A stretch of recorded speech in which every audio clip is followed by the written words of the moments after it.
I've given a big part of my life to this institution, the Senate, and I respect what we have been able to do on many occasions.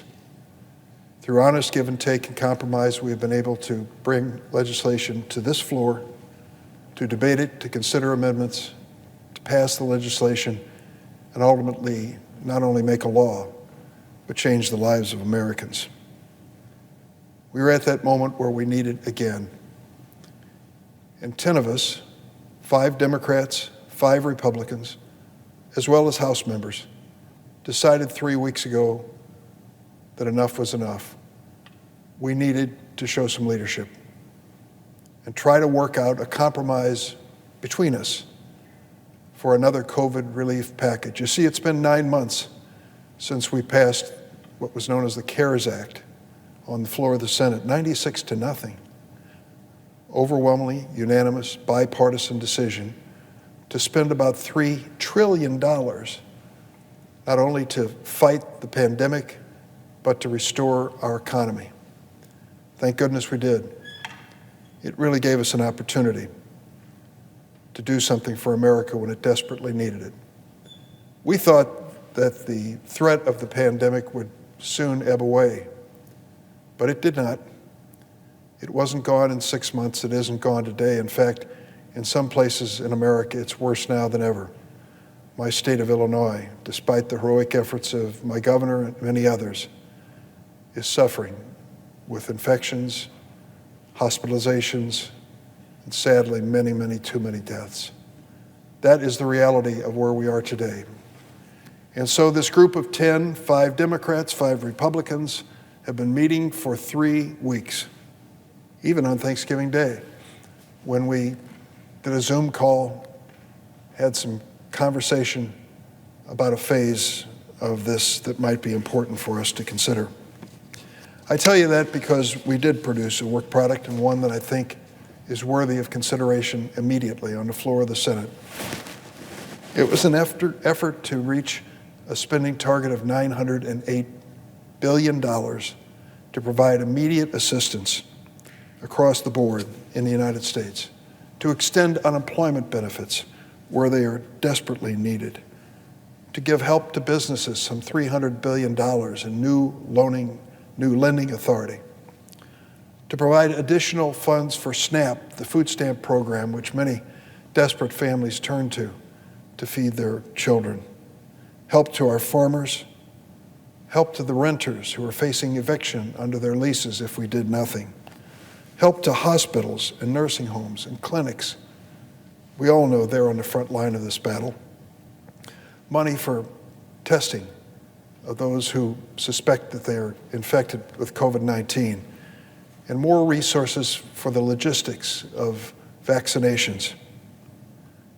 The CDFI program is an effort to extend lending authority, particularly in desperate communities that are battling both poverty as well as this pandemic. $5 billion for mental health, and we certainly know we need it. The psychological pressure that America is facing is obvious in so many ways. Education, over $80 billion in education. $10 billion in child care. We can't overlook the fact that many can't return to work because there's no child care that they trust with their kids. Help as well for expanding broadband. As our kids have to turn to remote learning in many places in America, broadband has to become a fact of life across this nation. $45 billion in the whole transportation system network that's been devastated by this economic downturn. $10 billion to our Postal Service.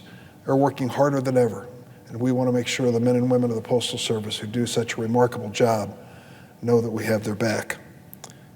Extensions of spending authority for the CARES Act are just a few of the things that we considered over the 3-week period. We came up with a bill that spends $748 billion. There were 2 items that were not included in the base consensus bill because we couldn't reach a consensus on them. State and local government assistance I support completely. I know my cities, my counties, and what my state has gone through, they need help. We couldn't agree on including that in the package at this moment. I hope that changes even today. And finally, the issue of liability and immunity from liability. This has been one that's been raised by Senator McConnell for months. He's basically said that nothing is moving until he gets a provision, which I find objectionable, originally offered by Senator Cornyn. And here's what it comes down to. Should people be able to go to court if they believe that they have been harmed or members of their family have died as a result of the wrongdoing of people during this COVID-19 pandemic? Some argue that businesses should not have that possibility hanging over their head, and that's what Senator Cornyn used as a basis for his provisions that make it almost impossible for anyone to recover for any losses during COVID-19. Others believe that we need to show an even-handed approach to this on both sides.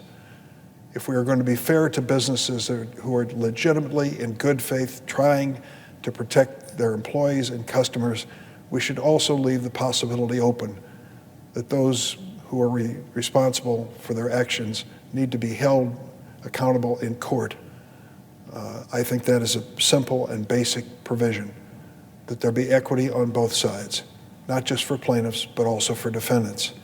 We tried mightily during the last several weeks, and I want to salute my colleagues that engaged directly in that effort, Angus King of Maine and Tim Keane of Virginia, Chris Coons of Delaware, Dick Blumenthal of Connecticut, Maggie Hassan of New Hampshire.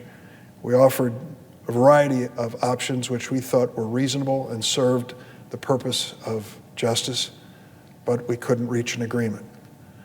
The others on the Democratic side who were part of this overall effort deserve mention in the record. I don't want to miss anyone, but I want to include certainly Joe Manchin of West Virginia, Mark Warner of the state of Virginia, and Jeanne Shaheen of New Hampshire. For all of them, I thank them for bringing forth this measure, and now it's going to be in the hands of the leadership. I hope that we can call it this week. We should not go home without it. Madam President, I yield the floor.